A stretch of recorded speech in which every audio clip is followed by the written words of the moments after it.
Leela's covered a lot of what I was going to speak about, which is great because it leads me to look at the bigger picture. And yes, it's great that I couldn't find anything in Mendip District Council about 15-minute cities, but it's important that we know about them, and it's important that we know about low, the low emission zones that they want to implement in smaller towns.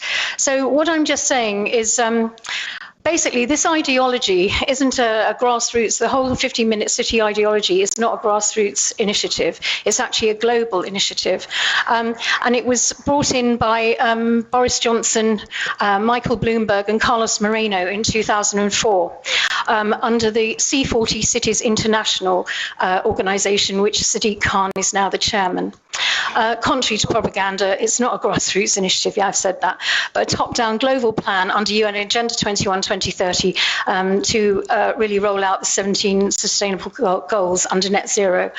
And I know that all the green people here are comfortable with net zero, but if you understood the longer-term implications of net zero, and I've given you all the absolute zero document, and I hope you'll read it, because that coloured bit shows you what is to be achieved by 2030, and that means no flying out of the UK, no ships out of the UK, no cars at all, and no, all wood burners to be ripped out of every home and every gas appliance to be ripped out of every home by 2025.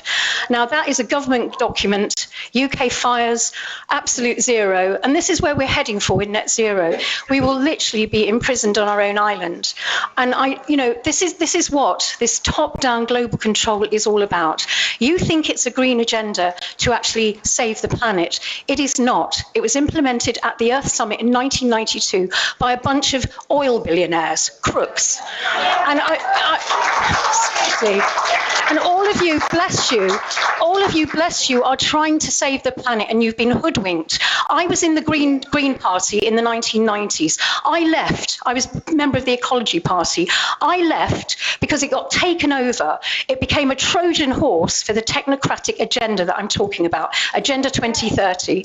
And I tell you what, they planned this from the 1970s. It's a long-term agenda, and I would love to be able to give all of you a presentation. I've been on this for 15 years, and I've been giving talks all over the world about this via YouTube everywhere, because I'm passionate about it. I've impoverished myself doing this. So I just want you to just hear me out. We're living now in what's known as what's coming is what's known as a zero trust world.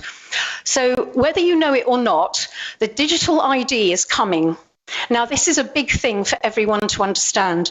Digital ID is really the way the government will actually have all your data in one place. And they're bringing this in by December this year. This is really serious. And then they want the CBDCs after that, the central banking digital currencies.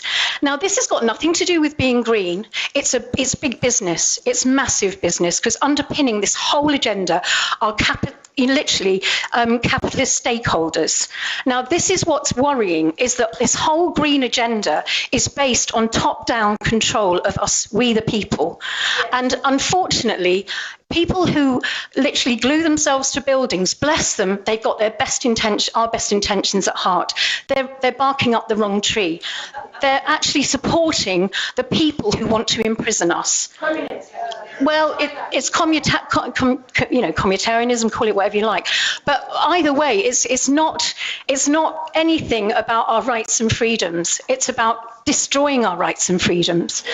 And Ian, you're a butcher. Look down that list. By 2030, they want to get rid of meat and lamb and everything. This is ludicrous. This is all being done without our consent.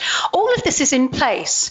And the zero trust world means that you will not be able to, they're getting rid of VPN, you will not be able to open your computer or any other You won't be able to access your bank account, your health records, anything, or even go into a hospital without your digital ID. Your digital ID will be unlocked by your facial recognition, and in that process, you'll be data harvested. Your data will be harvested from all from your digital ID. Every bit of your information will be on there. That is being sold to stakeholders on the blockchain by non-fungible tokens. I don't know if you understand all this, but this is actually your data is being sold on the blockchain, or it will be. And this is a form of currency. This form of currency they will be using is the CBDC, is from the CBDCs, from the central banking digital system. Every time you make a transaction, everything's recorded, tracked and traced. And so they will know all your shopping habits, your health records, everything. All that is sold. So we are becoming a commodity. Us human beings will become a commodity. And that is what the whole global enslavement is about. And we have to be really careful because it's all tied up with the 17 goals and it's implemented by the United Nations. If you think the United Nations are our friend, you are wrong. The United Nations, I've lost it. The United Nations and the World Economic Forum are working together, and there's a document on that table which proves that the government are working alongside the World Economic Forum, and they are bringing in drone technology which will be surveilling us from the air. In that document, a government document, it says they will have 900,000 drones flying in our skies by 2030. They're already here. Well, we know they're here, but we're not seeing 900,000 of them. But you know, this is a bigger picture that we have to look at. And what I would really welcome is if we could have, the people in this room are worried about it. They know about it. And you know, if the councillors aren't aware of this huge pernicious march of AI technology, then we need to talk about it. This is Glastonbury. We can action things that will go out to the whole world. And that is the most important thing, John, that whatever happens in Glastonbury reverberates around the whole world. You know that, I know that, we know that. We have to really take some sort of action and stop this absolute march of AI technology that is actually there to control us, enslave us, turn us into a commodity and restrict our movement and turn us into a prison planet. Because the digital ID will actually stop you. It's like the Chinese social credit system. You will be stopped from doing things or saying things if your credit score isn't right. They will be literally, our whole currency will be run, because they're getting rid of cash, the currency will be run by your carbon credits, which has all been set up to trick you, basically, into not moving out of your smart city apartment, have everything delivered by drone, and to you to experience life through a virtual reality headset. That's all in the pipeline too. So we need to really work out is this a world that we want our children to grow up in and our grandchildren? And please, can we have an open and honest debate about this and about your green policies? Because it's not green and it's not democratic and it is actually working against us. It will enslave us. Your green policies will enslave us.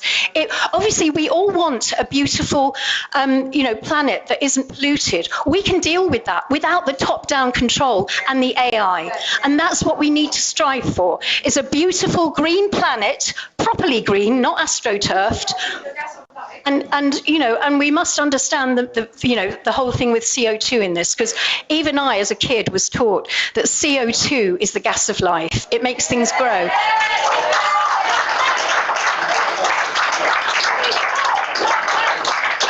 If you talk about net zero, it's zero you, it's zero me, it's zero plants, it's zero everything. And the carbon, CO2 rises from the sea. The most of it rises from the sea. It's not anthropogenic. It's not. And I want this to be looked at properly, because everything has been skewed by the IPCC, the Intergovernmental Panel on Climate Change, that was set up after the Earth Summit to actually skew all all the data. And actually, it was all found out in ClimateGate 2009. Look it up, where the 1,079 emails were hacked by an American. I think that's why Assange is in jail. But by the Americans, actually finding out that the Hadley Research Centre and the University of East Anglia were actually lying about the climate data, which actually sent us into the whole climate change thing. So we need to, and also the Club of Rome have admitted that they've created climate change to make humanity the if you like, the scapegoat, and make us the enemy. And that's in the First Global Revolution, page 115, a very interesting Club of Rome document, which actually made up the bones of Agenda 21, which became Agenda 2030 in 2015 when it was endorsed by President Obama and the Pope in Rome. But anyway, that's all stuff that I've been doing for the last 15 years. I honestly have got all the background knowledge into it, and I really, really want this town to wake up so much. It's been... Thank you. Okay. I have to say, I did talk about this 10 years ago over my kitchen table with you, John, and you thought I was a conspiracy theorist. So please think again. It's happening. It's actually happening now. And it's right, it's coming at us like a railroad train. We need to do something, and do something now about what's coming at us, okay? Thank you. Thanks for the opportunity. Bye-bye.